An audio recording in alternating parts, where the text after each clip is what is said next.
Hi, my name is Jennifer Novak, and I am here to talk to you today about unintended hypothermia in the perioperative setting.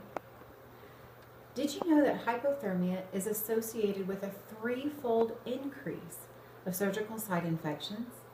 And it's estimated that surgical site infections increase post-operative hospitalization by an average of 4 days, according to Heart 2011.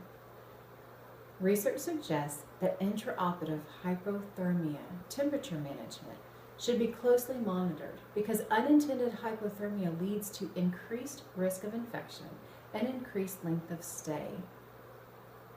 So my first point is unintended hypothermia leads to increased risk of infection.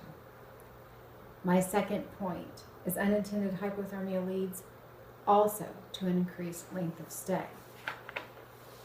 So point number one, unintended hypothermia leads to increased risk of infection. As clinical trials have shown that even mild hypothermia increases the incidence of adverse events, including surgical site infections, according to Burlingame 2015. Nitrogen loss and hypokalemia during anesthetics causes hypothermia and can cause a predisposition to wound infections, according to Phillips 2015. Anesthetics have a profound effect on thermoregulatory mechanisms. General anesthetics inhibit cold-induced vasoconstriction, as in shivering.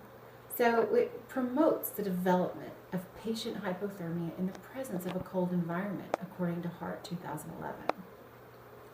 The prevention and management of unintended hypothermia remain a national priority in preventing surgical site infection, and it's been designated a SCIP quality measure according to Phillips 2015.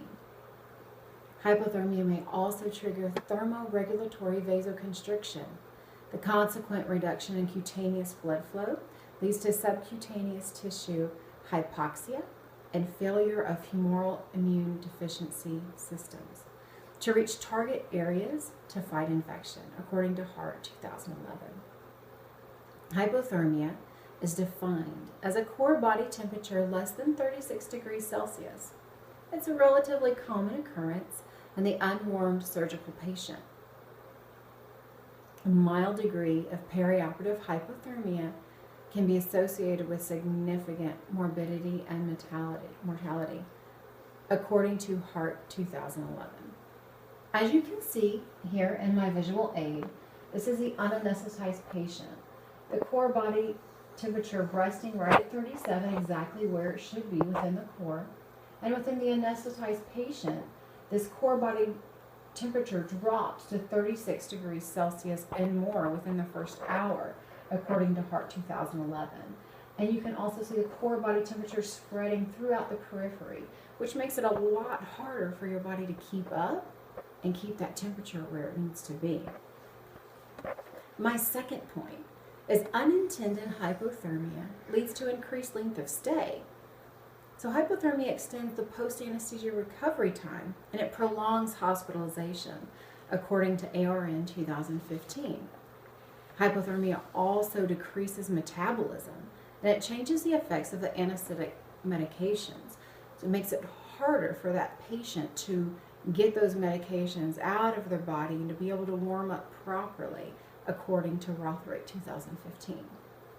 Hypothermia can also cause adverse cardiovascular, hematologic, immunologic, metabolic, and neurologic effects, extending acuity and length of stay, according to Phillips 2015.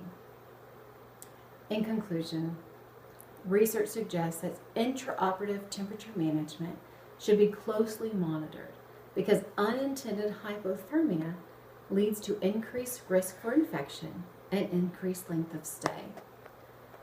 My first point is unintended hypothermia leads to increased risk of infection. And my second point is unintended hypothermia also leads to an increased length of stay. In closing, we have an opportunity for all healthcare professionals to understand the correlation between hypothermia and surgical site infections.